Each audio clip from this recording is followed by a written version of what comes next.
Alright, here's a quick video on how I make the Zendrum battery blocks. What I'm holding right here are the decals that go on the battery box when it's all done. And one place that you can get these made is a place I like called the Sticker Mule. They make stickers if you send them Adobe Illustrator art or other artwork. These I got from another vendor. But anyways, these stickers go on the outside of the battery box. The battery box itself it starts with one of these enclosures from Hammond, and what I do is I punch the panels. The panel that comes with the battery box is typically just a blank panel. What I do is I use this handy little punch and die set from Harbor Freight that basically has it has a base unit in here with punches of different sizes, and the one I use for a MIDI connector is a 5/8 inch size hole. So I'll probably do a video of what that process is. It's a little bit makeshift. Usually you'd use like an arbor press.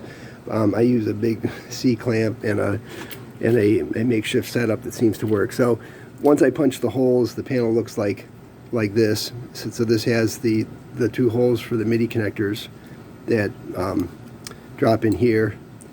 And then what I do is I use a, they're basically lined up sort of like this.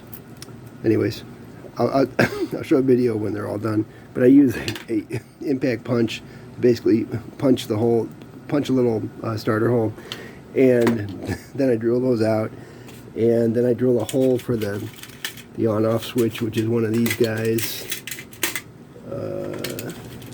Right here.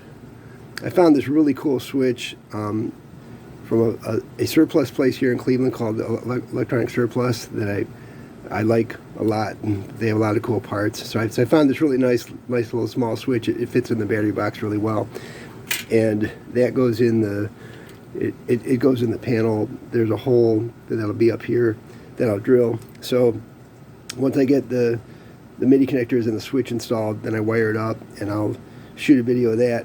I want to mention that I use these 9-volt battery clips that are kind of heavier duty than your standard ones. A lot of 9-volt battery clips have like a vinyl covering on the end, which is kind of cheap and it can tear. I found these that have a really hard plastic covering, and I got them from a place called All Electronics out in California. Another place I like a lot. They got a lot of really cool parts, surplus parts and stuff. So I found these battery clips there. I like making this thing as rugged as possible so that stuff won't break on a gig.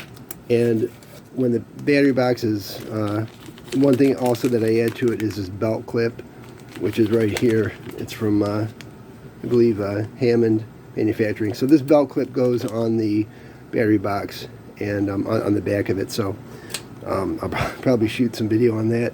So, and then once the whole thing is wired up, I plug a battery into it, test it with a Zendrum, make sure it works.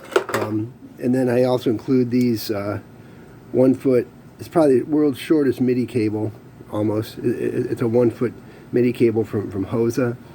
And I like Hosa. They have a lifetime guarantee on their cables. So the battery box comes with 2 of these and a battery. So that's all for this video, and I'll continue probably with another one. Thanks. Bye.